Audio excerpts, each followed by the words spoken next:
నమస్తే వైఆర్5 న్యూస్ కి స్వాగతం. పర్మిషన్ లో ఉన్నప్పుడు ఎందుకు భయపడాలి అంటే నా ప్రతిష్టని దిగజార్చడానికి వాడుతున్నారా? ఎవరు మెప్పు కోసం ఇదంతా రాస్తున్నారు? కాబట్టి ఇప్పటికైనా మీరు పర్మిషన్లు ఉన్నాయా లేదా అనేది ఒకసారి చెక్. ఏదైనా వార్త రాసే ముందు, ఏదైనా వార్త పెట్టే ముందు నిజంగా పర్మిషన్ తీసుకున్నారా లేదా అనేది మమ్మల్ని అడిగినా మేము ఇచ్చిండే వాళ్ళం కదా. ఇవన్నీ నేను 3 సార్లు ఇప్పుడు ఇంతకు ముందు రాసినందుకు సరే వాళ్ళు తెలుసుకుంటారు. బట్ ఈరోజు దొంగలం బెడద అంటే ఏంటి? అంటే గుడిసె కృష్ణమ్మ ప్రతిష్ట మీద మచ్చ వేయడమా? ఇప్పటి వరకు నేను 1 రూపాయి అవినీతి కూడా చేయలేదు. ఇప్పటి వరకు నేను మేము ఎంత పద్ధతిగా ఉన్నాము రాజకీయము. చాలా మంది అంటుంటారు, అక్క మీరు ఇట్లుంటే రాజకీయంలో నెట్టుకు రాగలరా అని. బట్ నీతి నిజాయితీగా ఉన్నా కూడా నెట్టుకు రాగలమని నిరూపించడానికి నేను ఈరోజు పోరాడుతున్నాను. కాబట్టి ఇట్లాంటివన్నీ ఏదైనా ఉంటే నిజంగా చేసిన వాళ్ళని రాయండి, ఎవరేమన్నా అనరు. చేయలేకున్నప్పుడు ఇన్ని పర్మిషన్లు తీసుకొని ఇంత చేస్తున్నా కూడా రాస్తున్నారంటే ఏ ఉద్దేశంతో రాస్తున్నారు మీరు? ఎమ్మెల్యే గారు అయితే మాకు క్లియర్ కట్గా చెప్పారు, కూటమి నాయకులు అందరి ముందు చెప్పారు. నేను మాధవ్ అన్నని ఎన్నోసార్లు అన్నా కరెక్ట్గా చేయాలి మనము, ఎందుకంటే నేను మన టీడీపీ వాళ్ళకి మచ్చ లేకుండా మనం చేయాలి అని ప్రతి ఒక్కరికి. ఇప్పుడు రోడ్లు కన్స్ట్రక్షన్ జరుగుతున్నాయి, రోడ్లు ఇప్పించాం, వాళ్ళకందరికీ కూడా మేము సిన్సియర్గా రిక్వెస్ట్ చేస్తున్నాం, మీరు బాగా కరెక్ట్గా చేయండి, ఎటువంటి ఇది లేకుండా నిర్మాణ పరంగా ఇవి లేకుండా చెయ్యండి అని చెప్పి వాళ్ళకు కూడా ఇన్స్ట్రక్షన్స్ ఇస్తున్నాం. వాళ్ళు అదే అంటారు, అక్క అసలు ఇవి ఇవ్వడమేందో మమ్మల్ని టార్చర్ పెట్టడమేందో, కానీ మా కార్యకర్తలు వచ్చి మమ్మల్ని అడుగుతున్నారు. కాబట్టి ఎవరో మెప్పు కోసం, ఎవరో దీనికోసం మమ్మల్ని బలి చేయొద్దు. అట్లా బలి చేస్తే నేను బలైపోయేదాన్ని కాదు. గుడిసె కృష్ణమ్మ ఎప్పటికీ ప్రజల తరపున, పార్టీ కార్యకర్తల కోసము, పార్టీ నాయకుల కోసము, నా వాళ్ళ కోసం, నా ప్రజల కోసం నిరంతరం ఆందోళనలో పోరాటం చేస్తూనే ఉంటుంది. మీ ద్వారా ప్రజలకు తెలియజేసుకుంటున్నాను, నేను ఎట్టి పరిస్థితుల్లో అవినీతిని ఎంకరేజ్ చేయను. నేను నా కార్యకర్తకి, నా నాయకునికి ఇప్పించుకున్నాను, కానీ ఆయన ఎక్కడ తెలియదు అని చెప్పి నిరంతరం మేము మానిటరింగ్ చేస్తున్నాం. ఎందుకంటే ఆయనకు తెలియదు, ఎట్లా పర్మిషన్ తీసుకోవాలో తెలియదు. ఈయనైతే దాదాపుగా ఎన్నోసార్లు ఆఫీస్కి వెళ్ళాడు, కర్నూలు ఆఫీస్కి వెళ్ళాడు. వీటిని మేము మానిటరింగ్ చేస్తున్నాం, ఎందుకంటే వన్స్ ఇప్పించుకున్న తర్వాత మనం ఫెయిల్ అవ్వకూడదు, మనం కరెక్ట్ ప్రాసెస్లో వెళ్ళాలి అని చెప్పి. కాబట్టి ఎవరో ఏదో చెప్పారని, ఎవరు మెప్పు కోసం ఇలాంటి రాయకుండా ఉండాలని చెప్పి మీ ద్వారా నేను తెలియజేసుకుంటున్నాను.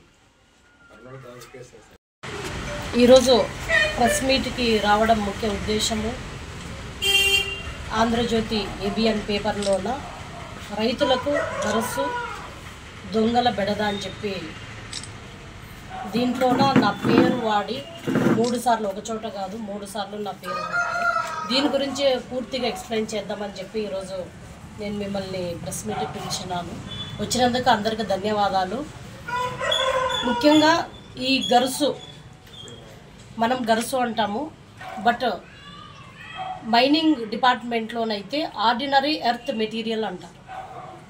ఈ గరుసు అనేది మనం ప్రతి దానికి, అంటే రోడ్లు వేయాలన్నా, ఇల్లు కట్టుకోవాలన్నా ప్రతి చోట వాడతాం. గరుసు అనేది కంపల్సరీగా ఇంపార్టెంట్, నెససరీ మెటీరియల్ అన్నమాట.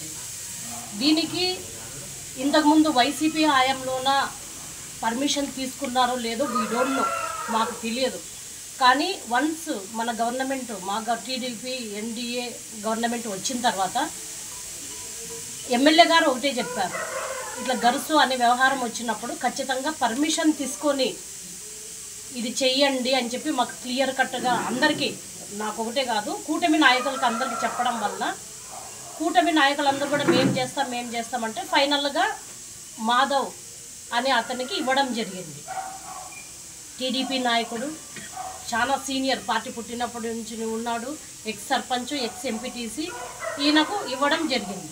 ఇది కూడా ఎమ్మెల్యే గారు చెప్పడం ఏమంటే వితౌట్ పర్మిషన్ మీరు చేయకూడదు, విత్ పర్మిషన్తోనే చెయ్యాలి అని చెప్పడం వల్ల మేము కొండాపురం అనే దాంట్లోన సర్వే నంబర్ 1లో 1 హెక్టారు అంటే 2.5 ఎకరాలు టెంపరీ పర్మిషన్ తీసుకున్నాం. అది ఎందుకంటే టెంపరీ పర్మిషన్ ఎందుకంటే ఇప్పుడు ఆ 2.5 ఎకరాల గరుసు ఒక చోట ఉన్నప్పుడు అది అయిపోతే ఇంకొక చోట పర్మిషన్ తీసుకోవడానికి అనుగుణంగా పర్మనెంట్ పర్మిషన్ ఇవ్వరు, టెంపరీ పర్మిషనే ఇస్తారు. టెంపరీ పర్మిషన్ తీసుకున్నాం. సర్వే నెంబర్ 1 కొండాపురం అనే గ్రామంలో సర్వే నెంబర్ 1లో. అది కూడా ఎంఆర్ఓ గారు నో అబ్జెక్షన్ సర్టిఫికేట్ ఇస్తారు. ఫస్ట్ వాళ్ళు చెకింగ్ చేసి నో అబ్జెక్షన్ సర్టిఫికేట్ ఇస్తారు. అది ఎప్పుడు ఇచ్చారంటే 28/2024లోన ఎంఆర్ఓ గారు నో అబ్జెక్షన్ సర్టిఫికేట్ ఇవ్వడం జరిగింది. దాని తర్వాత కర్నూలుకి వెళ్ళాం. కర్నూలులో డిడి మైనింగ్ ఆఫీసర్ అంటే డిప్యూటీ డైరెక్టర్ మైనింగ్ ఆఫీసరు ఆయన ఎప్పుడు ఇచ్చారంటే 5/9/2024లోన పర్మిషన్ ఇవ్వడం జరిగింది. ఎవరి పేరు మీద? మాధవ్ పేరు మీద. క్లియర్ కట్గా బండ్రోతుల మాధవ్ అనే పేరు మీద పర్మిషన్ ఇవ్వడం జరిగింది. ఇది మీరు మైనింగ్ ఆఫీస్లో కూడా చెక్ చేసుకోవచ్చు. ఇది ఎంఆర్ఓ గారు ఇచ్చిన నో అబ్జెక్షన్ సర్టిఫికేట్. ఎంఆర్ఓ గారు ఇచ్చిన నో అబ్జెక్షన్ సర్టిఫికేట్ ఇది. కొండాపురం సర్వే నెంబర్ 1లో 2.5 ఎకరాలకు గాను. అదేవిధంగా ఇది డిడి గారు ఇచ్చిన ఆర్డినరీ ఎర్త్ మెటీరియల్ కోసం, అంటే ఇక్కడ మనం గర్స్ అంటాము బట్ అక్కడ ఆర్డినరీ ఎర్త్ మెటీరియల్ అంటారు. దీనికోసము వాళ్ళు ఇచ్చారు. ఇక్కడ నేను ఒకటే క్వశ్చన్ చేస్తున్నా ఏబిఎన్ ఆంధ్రజ్యోతి వాళ్ళని, ఇక్కడ ఎవరు దొంగతనం చేశారు? ఇది ఒకసారి కాదు, ఈరోజు రాసింది ఒకసారి కాదు, దాదాపుగా వరుసగా 4 సార్లు రాసుకుంటూ వచ్చారు. ప్రధానంగా గుడిసె కృష్ణమ్మ ముఖ్య అనుచరుడు. ఎస్, నాకు మాధవ్ గారు ఒకటే ముఖ్య అనుచరుడు కాదు, ఆదోనిలో ఉండే ప్రతి కార్యకర్త టీడీపీ కార్యకర్త అయితేనేమి, టీడీపీ నాయకులు అయితేనేమి ప్రతి ఒక్కరు నాకు కావాల్సిన వాళ్ళు. నేను ఎప్పుడు 2004 నుంచి పోటీ చేసినప్పటి నుంచి ఇప్పటి వరకు నా టీడీపీ కార్యకర్తల కోసము, నా టీడీపీ నాయకుల కోసం నిరంతరంగా నేను పోరాటం చేస్తున్నాను. ఈయనకి ఇచ్చిన తర్వాత ఈయన పర్మిషన్ కోసం మేము ఇతన్ని సపరేట్గా పెట్టాం, మహాదేవ్ అనే వ్యక్తిని. దీనికోసమే అన్నీ అయిపోయిన తర్వాత మాకు ఇది రాయల్టీ తీసుకోవాలి. రాయల్టీ ఇన్ని పేపర్లు వచ్చినాయి.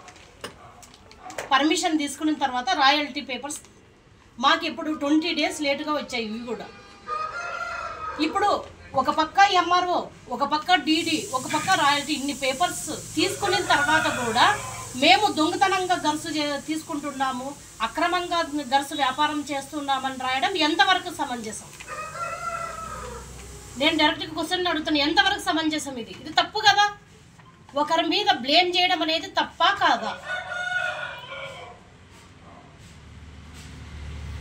ఎందుకంటే ఇది పర్మిషన్ 2 months అయిన తర్వాత మళ్ళీ రెన్యువల్కి పెట్టాం మేము.